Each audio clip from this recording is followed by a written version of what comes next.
No siempre los acontecimientos que cambian un destino anuncian su llegada. A veces interrumpen en silencio y dejan preguntas que solo la verdad puede responder.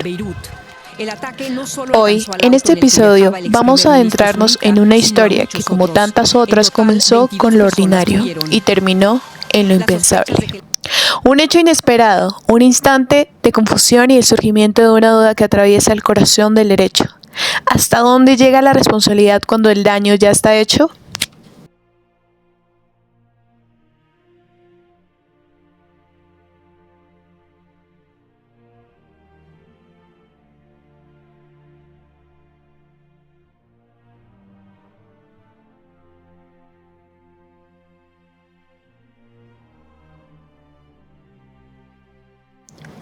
Nos sumergiremos en los detalles de un acontecimiento real, explorando no solo las consecuencias visibles, sino también las obligaciones ocultas que surgen tras el impacto.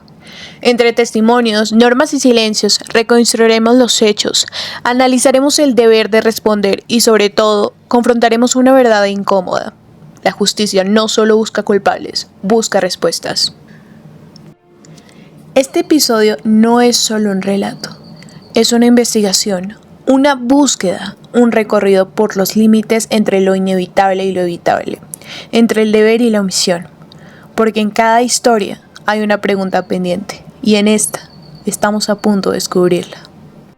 En este capítulo nos adentraremos en uno de los intentos más controvertidos de la justicia internacional, la creación de un tribunal mixto, un tribunal híbrido, nacido no de un país, sino del clamor global por la verdad. En este inicio descubriremos por qué este caso cambió para siempre la forma en que el mundo buscaba justicia y cómo un tribunal que no nació en el Líbano fue llamado a juzgar su dolor. Porque esta no es solo una historia de un asesinato, es la historia de un país preguntándose: ¿quién decide la verdad? ¿Cuándo el poder intenta silenciarla? El 14 de febrero del 2005, en Beirut, Líbano, una caravana de vehículos avanza por la costa, entre ellos uno protegido, blindado, habitual, el del ex primer ministro Rafik Hariri. De repente, un estallido estremecedor, un cráter, escombros, silencio, y con él el comienzo de una tormenta política y judicial que cambiaría el rumbo del país. Pero esto no fue solo un atentado, fue un mensaje, un acto capaz de reabrir viejas heridas, religiones en tensión, influencias extranjeras, poder y silencio. Algunos señalaron a Siria, otros al propio sistema corrupto interno. Lo único seguro era una cosa: el Líbano. Nadie se atrevía a decir quién fue. El problema: sin independencia judicial interna, sin mecanismos nacionales capaces de investigar, sin jueces dispuestos a enfrentarse al poder. Entonces surgió una idea inédita: crear un tribunal que no perteneciera al Líbano, pero que juzgara en nombre del Líbano. Un tribunal híbrido, un tribunal ad hoc, un tribunal nunca antes visto en Medio Oriente. Porque desde ese día ya no se trataba solo de un asesinato, se trataba de una pregunta que el país entero quería responder. ¿Puede existir justicia cuando el miedo controla la verdad? Pero toda investigación necesita más que sospechas, necesita juicio, evidencia y una sentencia. Así, entre acuerdos internacionales y debates políticos, nació el Tribunal Especial para el Líbano, el primero en juzgar un atentado terrorista como crimen internacional, y con su creación surgió el momento más esperado y también más temido, el veredicto. A partir de aquí no hablaremos de teorías, sino de decisiones, no de rumores, sino de justicia declarada. Después de tantos años de investigación entre llamadas interceptadas, conspiraciones políticas y silencio estatal, llegó el momento decisivo. El tribunal no iba a contar una historia, iba a dictar verdad. Hoy nos situamos frente a uno de los episodios más determinantes del Tribunal Especial para el Líbano. No se trata ya de sospechas ni de hipótesis, se trata de un pronunciamiento jurídico histórico donde los jueces se enfrentaron a la pregunta más incómoda. ¿Es legítimo que una justicia internacional intervenga en el corazón de un Estado? A partir de este punto, todo cambió. El tribunal respondió con firmeza. Su existencia era plenamente legal y necesaria. Declaró que la justicia internacional puede actuar cuando un Estado es incapaz o rehúsa investigar crímenes que afectan a la paz y seguridad. Estableció 3 pilares. Primero, base legal internacional. El tribunal deriva de la Carta de las Naciones Unidas y de un acuerdo previo entre la ONU y el Líbano. No es una imposición, sino una respuesta a un vacío judicial nacional. Segundo, la competencia sobre terrorismo. Por primera vez en la historia, un tribunal internacional afirmó que el terrorismo puede ser juzgado bajo el derecho consuetudinario internacional, no solo bajo leyes nacionales. Tercero, primacía sobre obstáculos internos. Las objeciones de la defensa fueron rechazadas. El tribunal sostuvo que ningún actor político libanés puede invalidar la búsqueda de justicia en un crimen que trasciende fronteras. Con esta sentencia, el tribunal no juzgó personas, juzgó los límites de la justicia. Declaró que su mandato era legítimo, irreversible y obligatorio.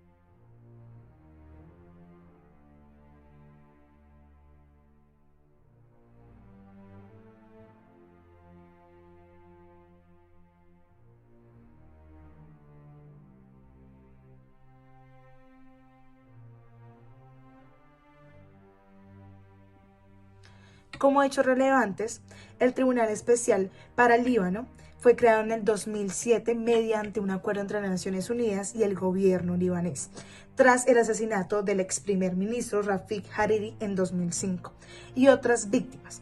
Su propósito fue juzgar a los responsables de este atentado y hechos conexos cometidos entre el 1 de octubre del 2004 y el 12 de diciembre del 2005.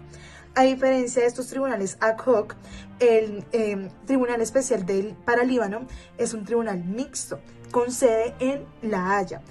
Este está compuesto por jueces internacionales y libaneses y aplica tanto el derecho libanés como el principio del derecho internacional. Dentro de la normatividad que se aplica está el acuerdo entre la ONU y la República del Líbano en la resolución 1757 del Consejo de Seguridad del año 2007, el Código Penal libanés, en especial los artículos sobre terrorismo y homicidio, las normas del derecho penal internacional humanitario y del derecho penal internacional en cuanto a principios de tipificación, responsabilidad y debido proceso, reglamento de procedimiento y pruebas del Tribunal Especial para el Líbano, creado en el 2009. Existe un problema jurídico y ¿tiene el Tribunal Especial para el Líbano competencia y legitimidad para juzgar delitos de terrorismo conforme al derecho libanés, pero interpretados a la luz del derecho internacional? Dentro del análisis de las principales decisiones encontramos la primera sentencia, Interlocutory Decision on the Applicable Law, People's Chamber, del 16 de febrero del 2011. Punto clave que el de la definición del delito del terrorismo y ley aplicable, y los hechos jurídicos son que el tribunal interpretó el delito de terrorismo según el derecho libanés, pero incorporando elementos del derecho internacional, como el propósito de intimidar a la población o coaccionar a una autoridad. La importancia de este fue que estableció un procedente al reconocer el terrorismo como un crimen de relevancia internacional, aun cuando no existía una definición universal en tratados. Encontramos la segunda sentencia, Decision on Defense Challenges to the Jurisdiction and Legality to the Chamber, del 27 de julio del 2002. Como tal, su punto clave es la validez y la jurisdicción del tribunal, y los hechos jurídicos son la defensa que cuestionó la legalidad y competencia del tribunal del libanés, alegando pues la falta de base constitucional y soberanía. La decisión de este fue que el tribunal confirmó su jurisdicción y legalidad, afirmando que su creación fue conforme al derecho internacional y con el consentimiento implícito del Estado libanés.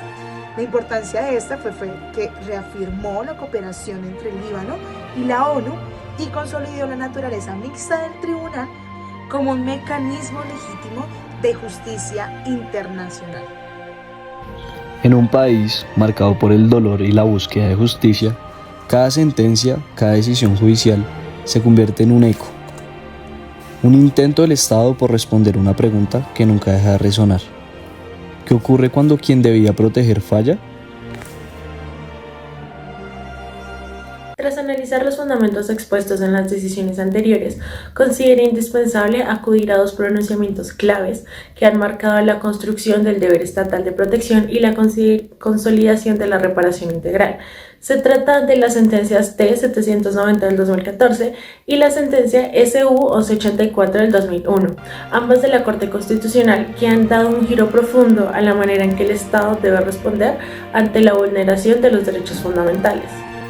La sentencia unificada 1184 del 2001 no se limitó a resolver un caso, unificó una doctrina. La falla del servicio no es un error accidental, sino una ruptura del deber de protección. La Corte declaró que el Estado está obligado a responder cuando su inacción contribuye al daño, aunque eso haya sido causado por un tercero. La víctima, dice la sentencia, no tiene por qué cargar con las consecuencias de la negligencia estatal, y fue más allá. Reconoció que el derecho a la verdad también es parte del derecho a la reparación. No basta con indemnizar, hay que decir la verdad sobre lo que ocurrió y por qué ocurrió. Fundamentos claves de la sentencia 1184 del 2001. Se basa en los artículos 2, 90 y 93 de la Constitución, que imponen al Estado el deber de proteger a todas las personas. Introduce el concepto de culpa institucional, señalando que una omisión administrativa puede ser tan grave como una acción de daños. Ordena que en casos de responsabilidad el Estado no solo debe ser condenado a pagar, sino también a aceptar públicamente su falla. Esta sentencia obliga a la administración a mirar a la víctima, no al expediente. Rompe la idea de que el derecho es un laberinto de trámites. El derecho es, ante todo, un compromiso con la verdad, porque si el Estado obliga, el Estado repite. 13 años después, la Corte volvió sobre la herida en la sentencia T-790 del 2014. La justicia constitucional advirtió que el daño causado por el Estado no se resuelve con cheques, sino con dignidad. La T-790-2014 introdujo una revolución silenciosa, la reparación integral.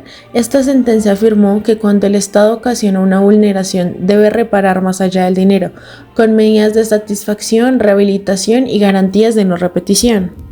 Aquí la Corte reconoce que hay daños que el dinero no toca. El silencio de una madre, la silla vacía de un hijo, el miedo de regresar a la calle donde todo ocurrió. Reconoce una dimensión simbólica del daño público. Obliga a adoptar medidas como actos públicos de perdón, memoriales y placas con el nombre de las víctimas y programas institucionales de prevención. También introduce la idea de que la víctima debe ser escuchada, mas no solo indemnizada. Ambas sentencias, aunque distantes en el tiempo, traen el mismo mandato. El Estado no puede reparar en silencio. Un daño no reparado no es un accidente, es una herida abierta de la Constitución. Aquí surge una pregunta inevitable. ¿Puede un Estado considerarse garante de derechos si no es capaz de responder ante sus propias víctimas? La sentencia unificada 1184 exige verdad. La sentencia 790 exige dignidad. Juntas nos recuerdan que una sentencia no es el fin, es el primer paso hacia la memoria, porque mientras exista una víctima sin respuesta, el proceso judicial sigue abierto en el corazón de un país.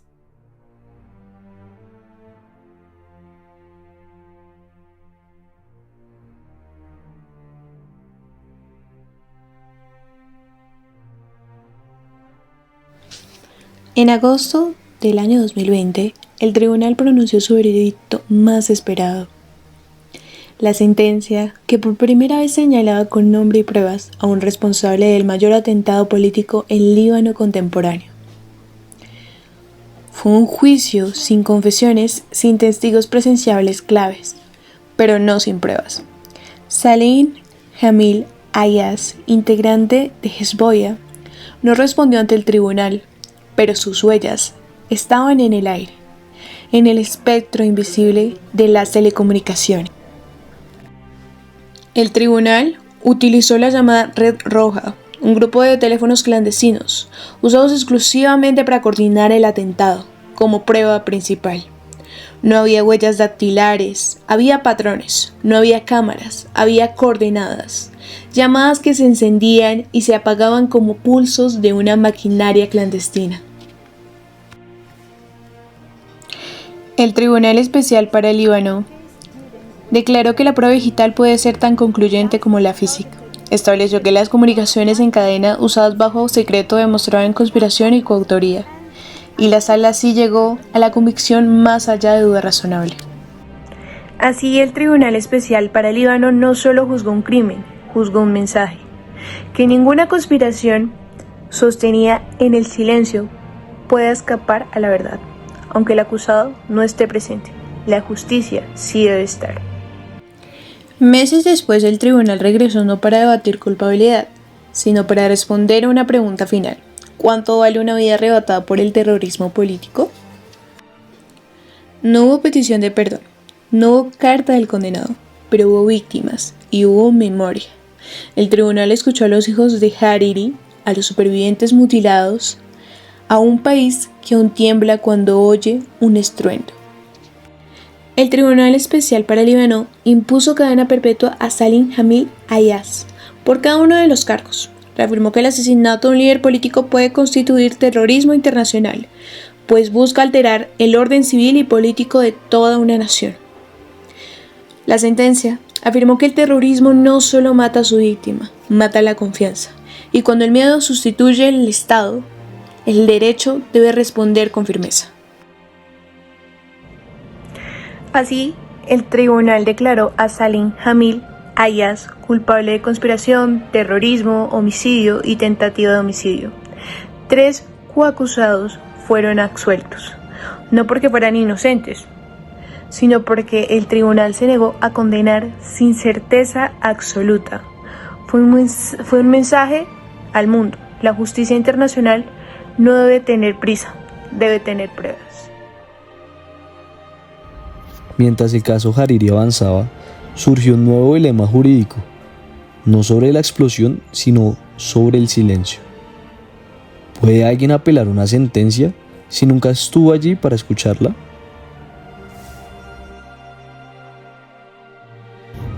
En marzo del año 2021, el Tribunal Especial para el Líbano enfrentó una pregunta inédita. ¿Puede apelar quien jamás se presentó ante la justicia? Salim Jamil Ayaz condenó in absentia por el asesinato de Rafik Hariri.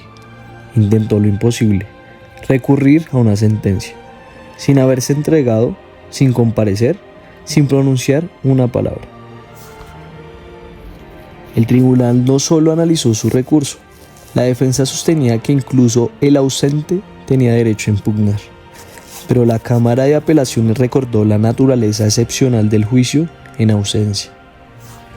Quien elige no presentarse no puede reclamar los beneficios de una defensa activa. Consideraciones clave por parte del tribunal. El estatuto, en el artículo 22, permite juicios in absentia, pero limita los recursos. El ausente no apela, pide un nuevo juicio solo cuando comparezca.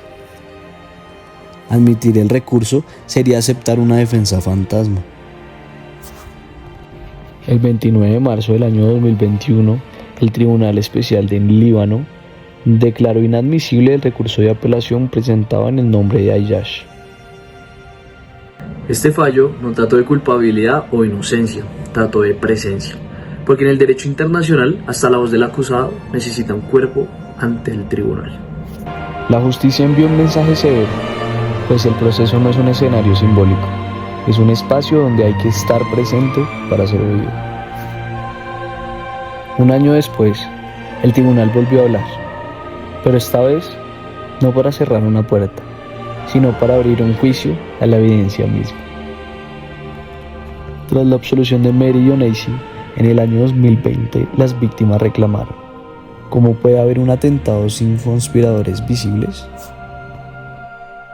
La Cámara de Apelaciones del Tribunal Especial del Líbano se enfrentó a otro dilema jurídico: hasta dónde puede llegar un tribunal internacional al revisar pruebas basadas casi exclusivamente en datos digitales.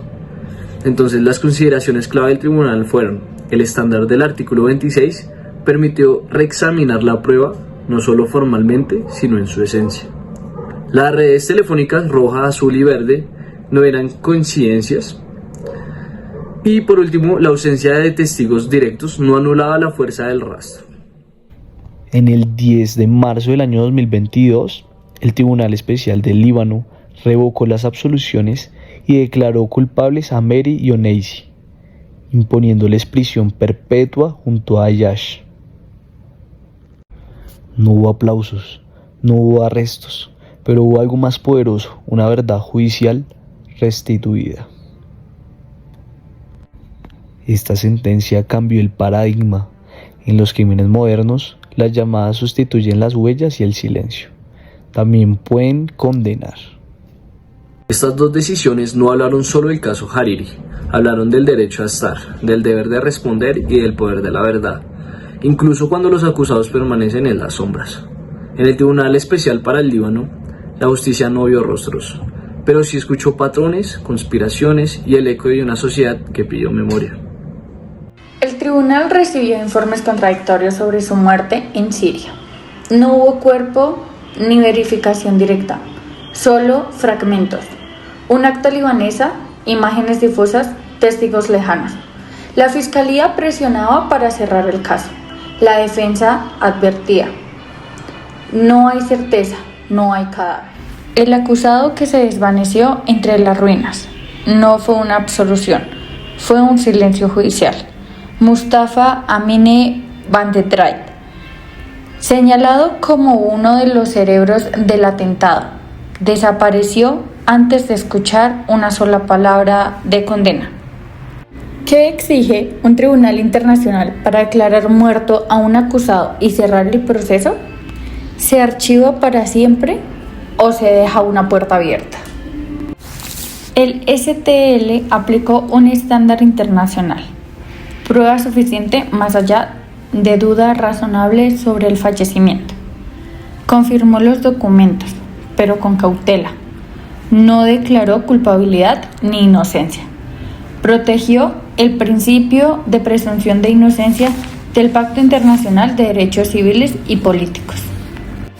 Se ordenó terminar el proceso sin perjuicio. ¿Qué significó? Que si mañana Badreddine reaparece, el juicio revive.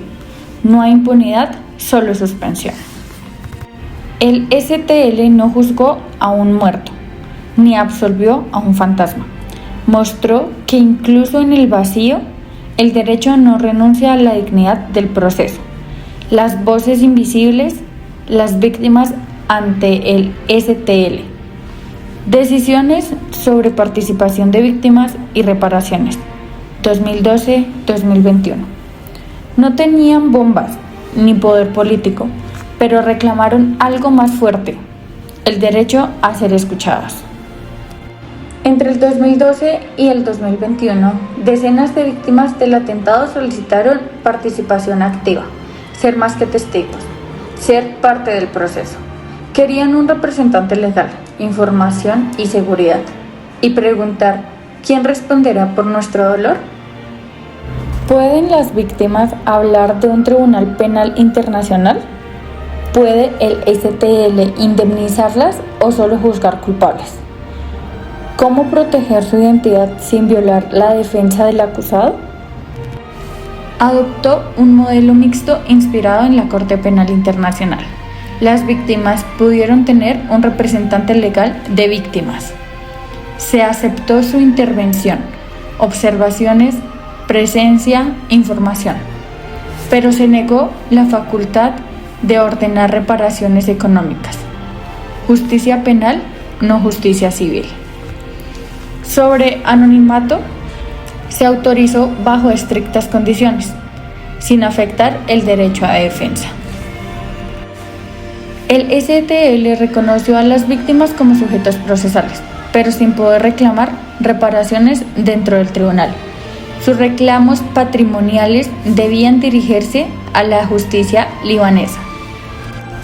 El STL no devolvió vidas, pero reconoció rostros, transformó el silencio de las víctimas en presencia jurídica, sin controvertir el juicio de un tribunal de indemnizaciones. Fue el recuerdo, no el dinero, lo que encontró un lugar.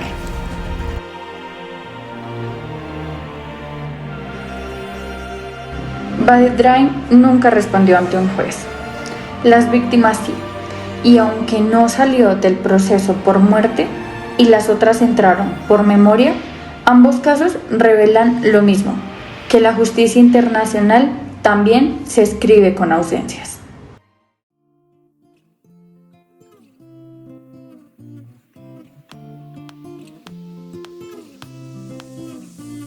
Después de recorrer las decisiones del tribunal para el Líbano, entendimos que el derecho puede llegar donde los cuerpos no. Aprendimos que declarar la muerte de un acusado, como en el caso de Badreddin, no es un acto de cierre, sino una forma de responder al vacío. El tribunal no pudo juzgarlo, pero se negó a borrar su nombre. También comprendimos que la justicia también consiste en preservar las preguntas, no solo dictar respuestas. Lo que más nos marcó fue la lucha de las víctimas por no ser simples testigos. En el STL ellas exigieron voz, protección y memoria. Aunque el tribunal no podía reparar sus pérdidas, les permitió existir jurídicamente. Analizar estas decisiones nos recordó que una sentencia no sana el dolor, pero puede impedir que el mundo lo olvide. Y ese quizás es el primer acto de restitución. Este tribunal fue un diálogo entre el dolor y la ley.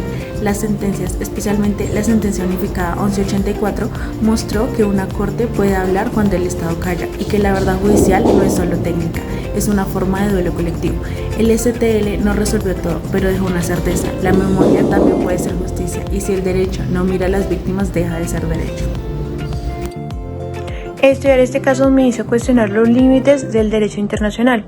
¿Puede hacerse justicia sin capturar a los culpables? El juicio de Ayaz demostró que sí existe verdad, incluso cuando falta el cuerpo, gracias a la evidencia digital. Pero al mismo tiempo sentí la fragilidad de un tribunal que condena sin poder ejecutar. Hoy entiendo que el Tribunal Especial del Líbano no es un triunfo ni un fracaso, es un intento. Y a veces el intento es todo lo que queda. Este caso me reveló que juzgar en medio de la guerra es construir justicia, entre ruinas. El Líbano, con su historia de atentados y silencios, necesitó un tribunal híbrido para intentar lo imposible: aislar la política del crimen. Comprendí que el Tribunal Especial Líbano no solo juzgó hechos, sino que defendió un principio. Incluso en el caos, el derecho de hablar. Y aunque su voz fue tenue, sigue siendo un faro en la tormenta.